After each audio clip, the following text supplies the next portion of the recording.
Today we are going to explore the world famous diary entry of Anne Frank, the diary of a young girl, given as a fourth chapter with the title From the Diary of Anne Frank. This lesson is an excerpt from Diary of a Young Girl or the Diary of Anne Frank. It is an autobiography that was first published in 1947. In this, Anne expressed her thoughts in a diary which was gifted to her on her 30th birthday. She names the diary Kitty, which she considers as her only true friend. She mentions about her childhood, her family, and a lot other things that she told no one else. Writing in a diary is really strange experience for someone like me. Not only because I have never written anything before, but also because it seems to me that later on neither I nor anyone else will be interested in the musings of a 13-year-old schoolgirl. Oh well, it doesn't matter. I feel like writing and I have an ever greater need to get all kinds of things off my chest. In this paragraph, the author, Anne Frank, feels that it is strange and unusual for her to write in a diary about her feelings and experiences because it was the first time she was doing it. She feels this because she thinks that in the future no one would be interested in reading about a young school-going girl's past. And she thinks that later, even when she will not be interested in reading it. But then she puts these thoughts away and decides that she should write if she feels like doing so. She feels the need to write because there were a lot of thoughts she had been holding on to, and she needed to get them off her chest, off her mind. It is not that writing one's thought acts as therapy, and she makes the decision of writing a diary. Paper has more patience than people. I thought of this saying on one of those days when I was feeling a little depressed and was sitting at home with my chin in my hands, bored and listless, wondering whether to stay in or go out. I finally stayed where I was, brooding. Yes, paper does have more patience, and since I'm not planning to let anyone else read this stiff backed notebook grandly referred to as a diary, unless I should ever find a real friend, it probably won't make a bit of difference.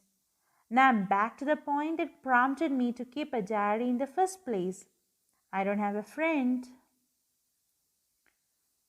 The author feels that paper has much more capacity to absorb thoughts than people.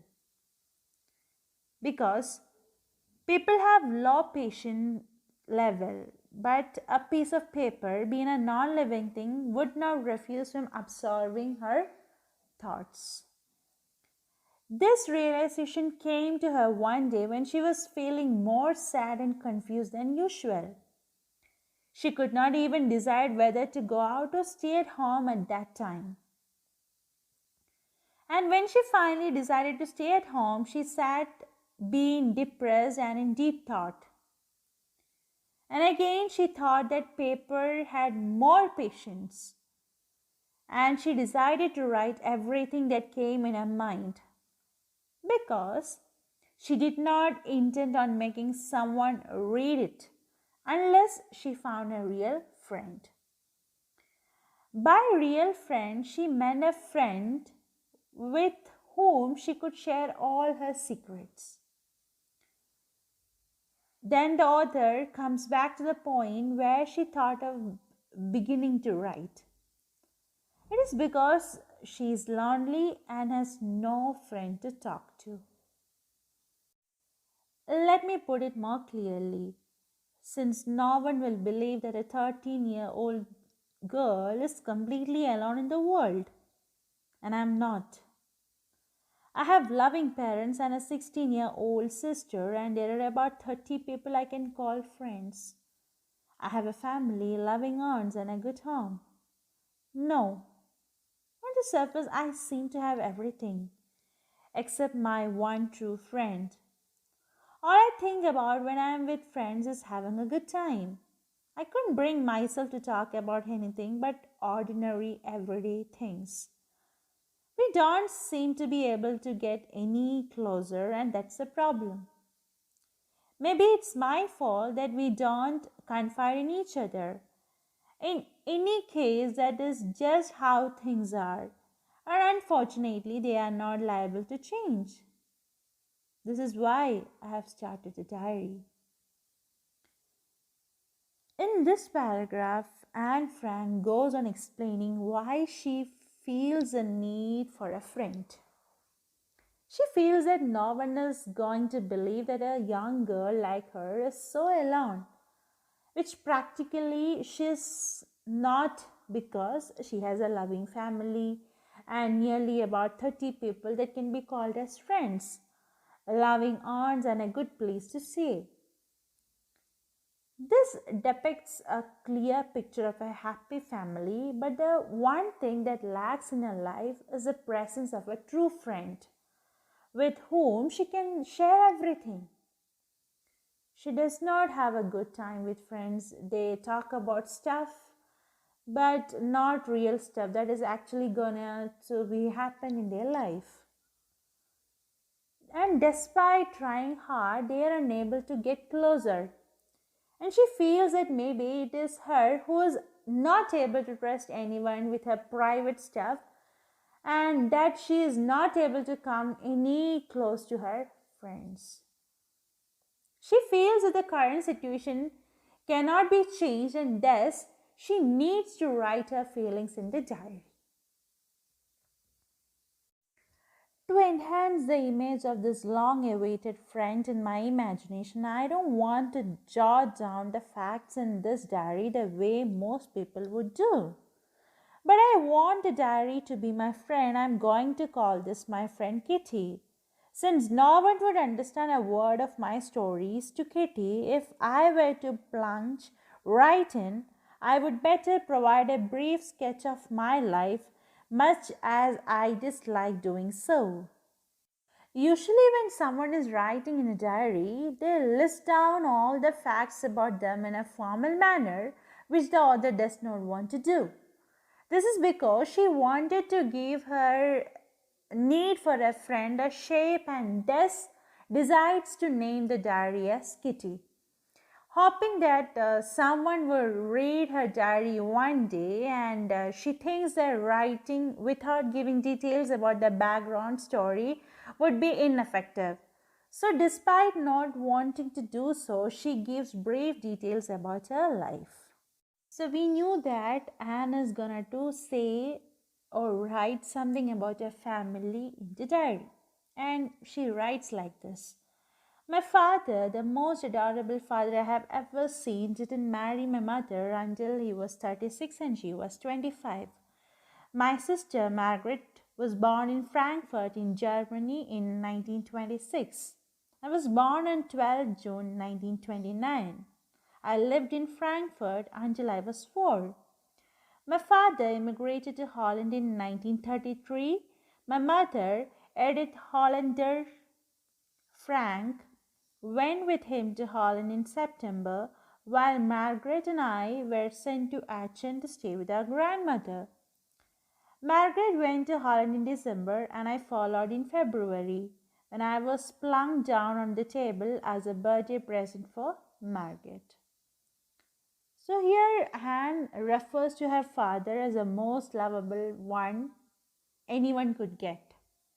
Her father married her mother when he was at the age of 36 and she was 25. She and her sister Margaret were both born in Frankfurt. As soon as Anne turned 4, her father moved to Holland, followed by her mother in September, while both the sisters, that is Anne and Margaret, stayed with their grandmother in Aachen. And Margaret was also sent to Holland in December, followed by Anne in February, who was brought as a birthday present for Margaret. I started right away at the Montessori nursery school. I stayed there until I was 6, at which time I started in the first form. In the sixth form, my teacher was Mrs. Capress, the headmistress. At the end of the year, we were both in tears as we said a heartbreaking farewell. In the summer of 1941, Grandma fell ill and had to have an operation, so my birthday passed with little celebration. In this paragraph, she is mentioning mostly about her grandmother and her teacher. That is, in Holland, Anne was sent to Montessori nursery school.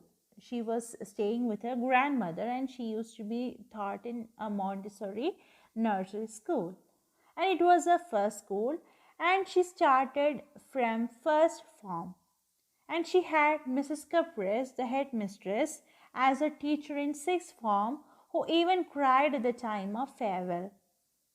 And in 1941, the author's birthday, that is Anne's birthday, could not be celebrated very well because her grandmother fell ill and underwent an operation.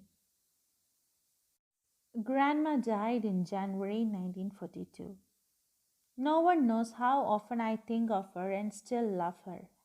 This birthday celebration in 1942 was intended to make up for the another, and Grandma's candle was lit along with the rest.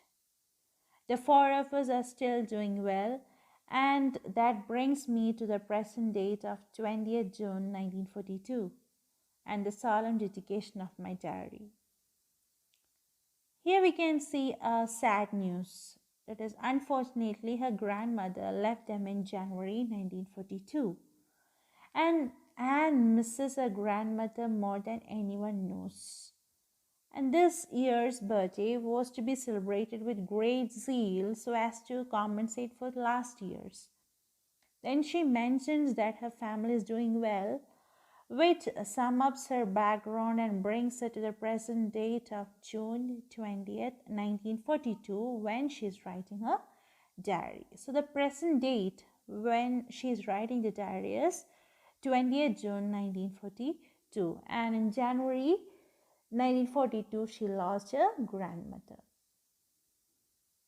This is all for today and I hope you understood it, and the remaining part will be taught in the next video. Thank you for watching.